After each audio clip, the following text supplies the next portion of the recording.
สบายดีพี่น้องปองปายสุขสุขคน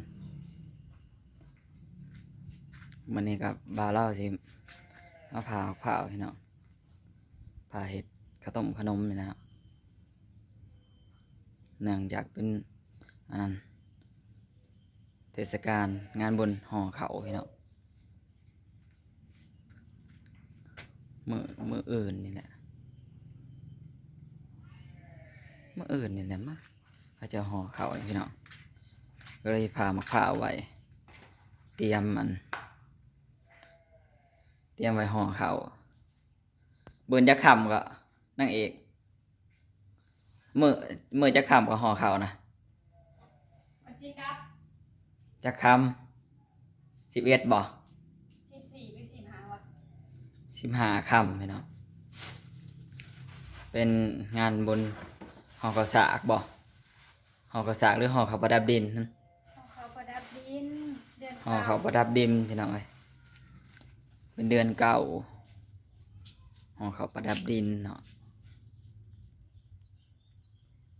เดือนเก้าสอง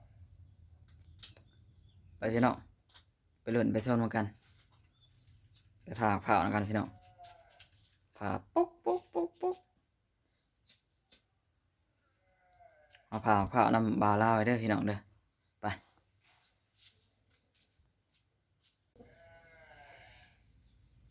เสร็จเรียบร้อยไปหมากหนึ่งพี่น้องกินลงได้เนี่ยกับนางเพิ่นโอ้มะพร้าวเฮา3 หน่วยไปเบิ่งพี่น้องมะพร้าวซอยบาวล่าเนี่ยพี่น้องเอ้ยนี่3 หน่วย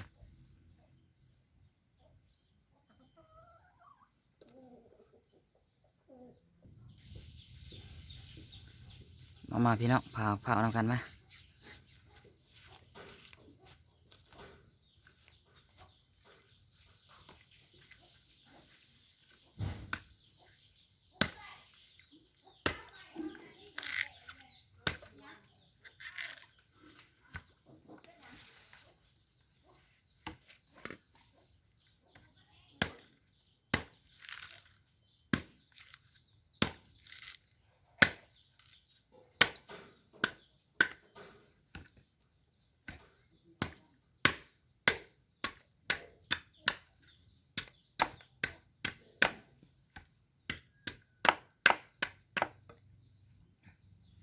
เป็นมะพร้าวกาบเรืองพี่น้องเลย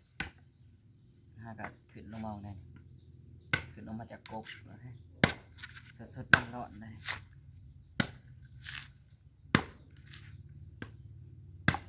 เรื่องพี่น้องบนกบ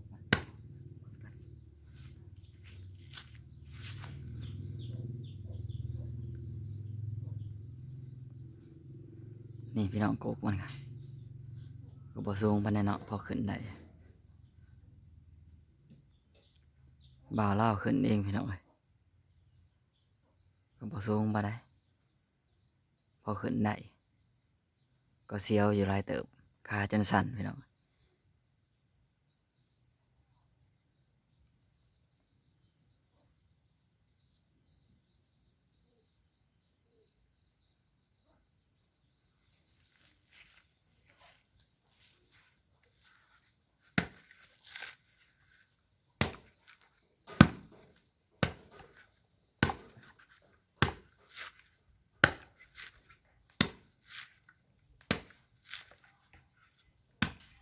ที่ผ่านี่เบิ่งนะ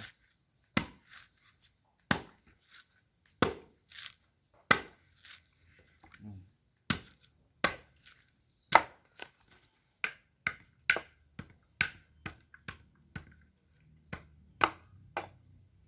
ซับซองขาวเรียบร้อยแล้วบัดเฮาซับกลางๆเลยบัดง่ายซับง่าย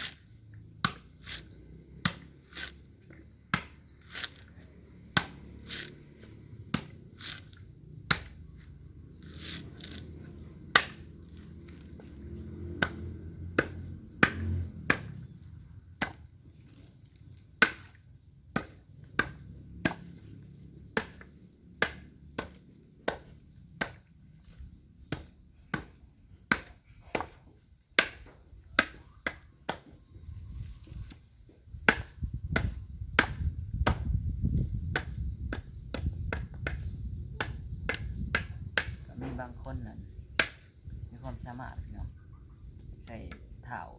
โป่งมะพร้าวใส่ตีนนี่แหละเนาะโป่งมะพร้าว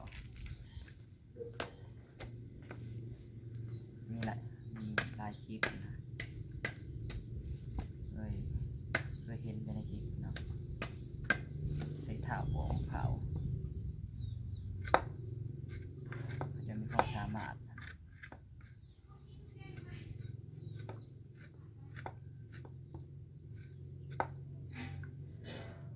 ง่ายๆเนาะเรียบร้อยนะเราขูดเลยหนอกพี่น้องมันเป็นง่ายๆครับมันเป็นเตียง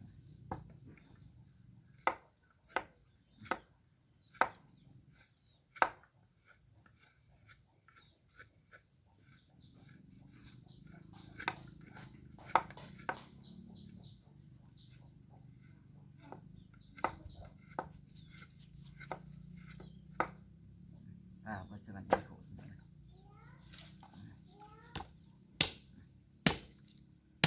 ปลาเนี่ย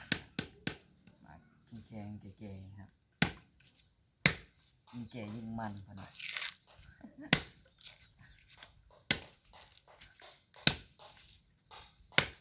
แข็งขนาดปลาเนี่ยขนาดมาแบบแข็งหน่อยแก่โพด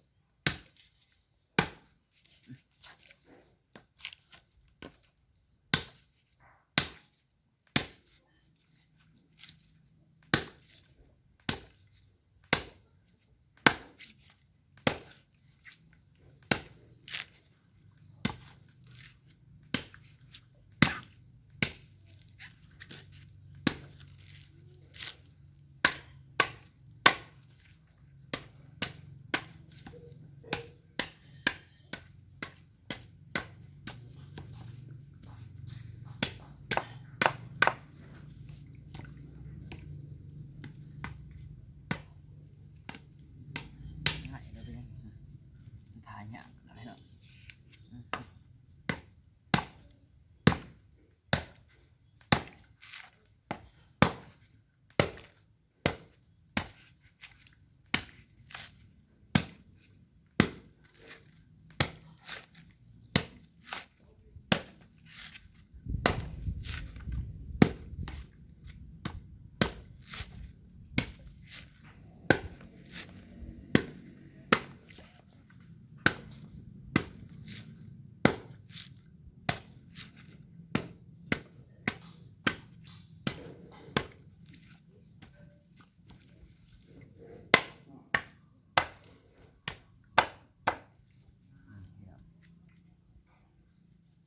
ทำหัวทำเป็นต้น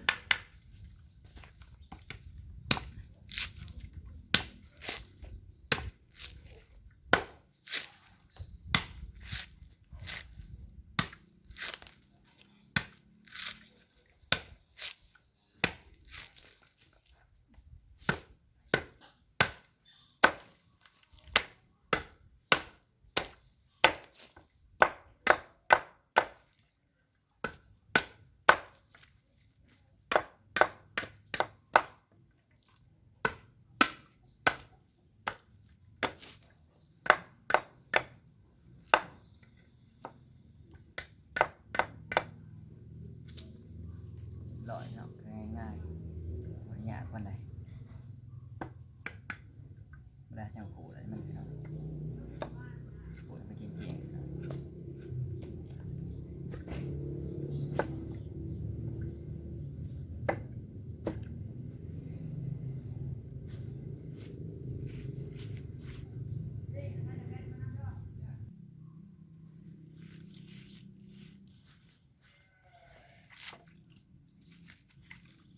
แข็งขนาดวันที่3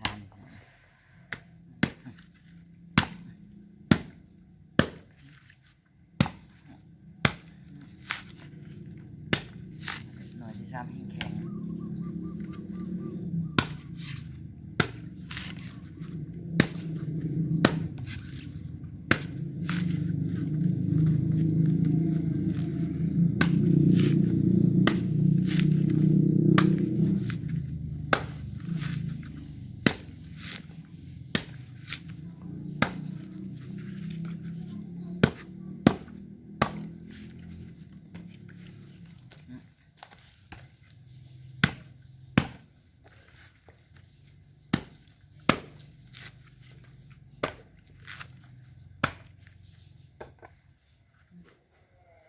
เงาะกันหน่อยพี่น้องอย่าแตกเด้อ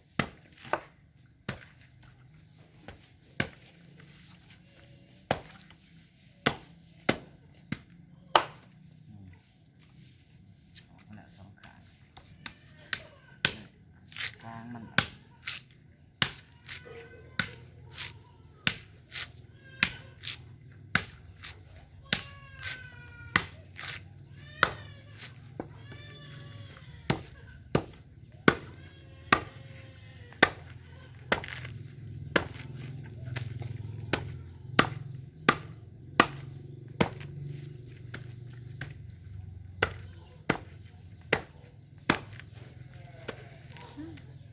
เหนียวค่ะทั้งหยาบทั้งเหนียว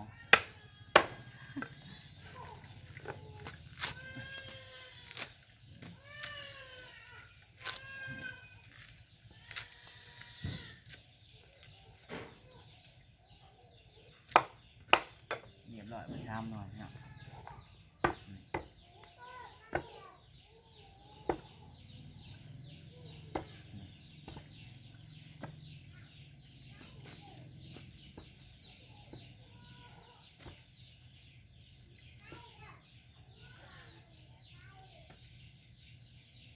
ความพยายามอยู่ที่ใดความสำเร็จอยู่ที่นั่นพี่น้องกดไลค์กดแชร์เลยพี่น้องมาบัดนี้ให้มาขูดเลยบัดนี้พี่น้องขูดออกบัดนี้พี่น้อง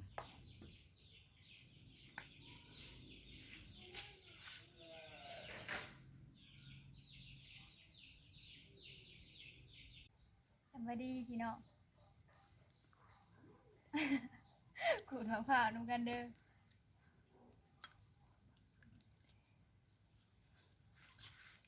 ไก่สิแล้วพี่น้อง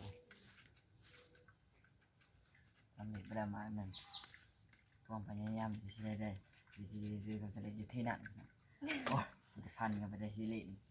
ความพยายามอยู่ใส่ความสำเร็จอยู่ที่นั่นพี่น้องแล้วไปแล้วมาหนึ่ง หมดถึง เอาผ่าไว้ก็ได้เลย มันกับบ่หอม ผ่าไว้ได้ก็เซน้ำเขาอยากกินน้ำเขาอยากกินจานนะ ปานชิมี มีเงาะด้วยกัน ใส่ตู้ไว้ใหายดอกนะ โอเค ตะกี้น่ะมีแต่เจ้าใหญ่ๆบ่ได้มีใครกิน แม่นบ่ เอาไผสิกินมีแต่พ่อใหญ่กิน ขูดเอาพี่น้องให้มันเกลี่ยงเวลาไปขูดใส่กระต่ายมันขี่ก็จะมาคูลงพี่น้อง อะไรยุ่ง ขูดให้มันเกลี่ยงซะก่อนอันน่ะ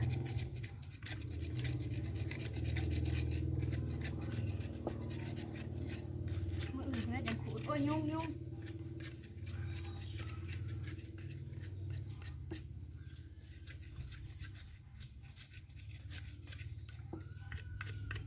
ผ่าแล้วพี่